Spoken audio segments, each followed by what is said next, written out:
I wanted to talk to you today about seated twists, and two of the most important things I feel you need to consider when doing a seated twist.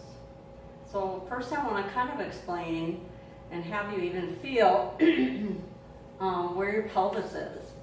So if I feel the back of my pelvic bones, they're way up here, they're this high. And then I can kind of feel and go around the edges, and now this is my sacrum down here. That's just between the pelvic bones. So this is not my low back. My low back is up here. So the low back feeds into the sacrum. So unless you move the pelvis in a twist, you can't rotate the lower spine. The lower spine doesn't have that ability to rotate. When we're rotating the thoracic spine all the way up here, that part of the spine where the ribs attach, and it's a little below that, and through the neck.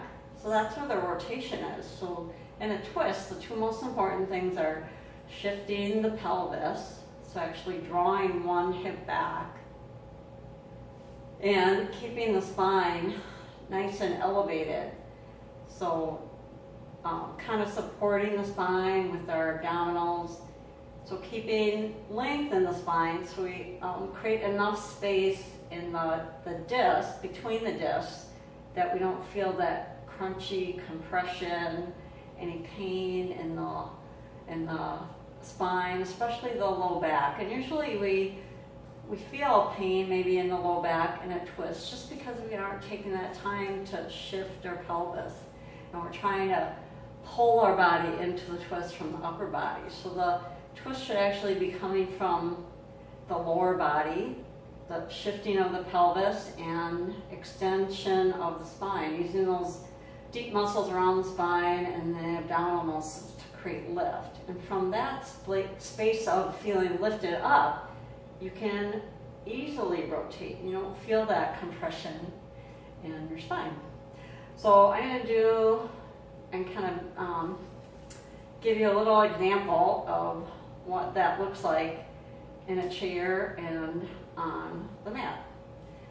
So if you're in a chair, you're going to sit all the way forward onto your sit bones, so you have enough room and you can really feel those sit bones adjust and one kind of be drawn back, or if it feels better to feel like you're drawing one sit bone forward, that's okay too. So to feel that shift, right, as I shift my pelvis, one knee comes forward. It's not going to be huge maybe, but I create that shift, and then I can position my hands. So I'm not going to pull my body into the twist.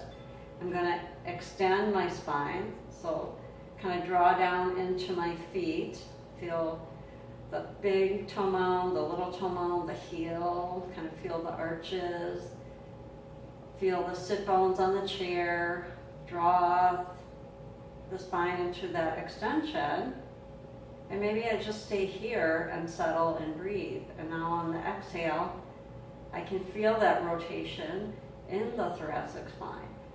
And then I can turn my head and rotate in the cervical spine. And now we're in a twist, and we can sit here and be comfortable and just focus on our breath. So instead of striving to look like you feel like you should look in a twist, I want you to feel it and just go to where that edge is, where you still feel comfortable, you're not straining, and you can breathe deeply. So you can actually inhale, feel that diaphragm move down, push down, and the diaphragm come up, because the breathing is what's going to help you create that rotation and hold and really feel change happening in the spine. So we can do that same kind of drawing the hip back if we're facing the side, because maybe we're more comfortable that way. You have to kind of find a chair that it's going to be comfortable for you on your sit bones. But again, I'm going to draw one hip back. So see, as soon as I draw one hip back, I'm shifting my pelvis, so I'm already facing the side, and then I can just place the hands, and maybe it's more comfortable to just be here. But again, kind of fight that feeling you might have of trying to draw your spine into rotation with the arms. So it's a little harder to not do that here. So I would caution you here and just feel like you're drawing the elbows and shoulder blade down and creating that extension in the spine, and then from there rotating and turning the head and not using the arms to kind of pull your body into a twist. All right, so let's try that same thing on our mat. So if I come down on my mat, there's lots of different positions we can put our legs in and a twist, but I'm going to do one of the more gentler ones. So I'm going to bend one knee. So notice right away how that feels in your pelvis and your low back. And if you're kind of rounding in your spine already, then shift where your foot is. You want to feel like you can draw the sit bones down and can feel those points on your foot that I talked about, and you can lengthen the spine. But now we're going to rotate again that pelvis. We're going to draw this hip back where the knee is bent. And notice how that shifts me to almost look like I'm in a rotation, but really I'm not. Now I can put my hand back here, and from here I can keep extending, and then I get a little rotation, and I can turn my head. And I feel like I can hold. I'm not really pushing with my arm or pulling with this arm. And I can feel really comfortable and breathe. So the point is to feel good in the pose, to be able to breathe, to feel like you are activating some muscles, you're doing a little bit of work. But the rotation in the spine is a movement that the spine can do. We want to be able to move the body and explore all the ranges of motion.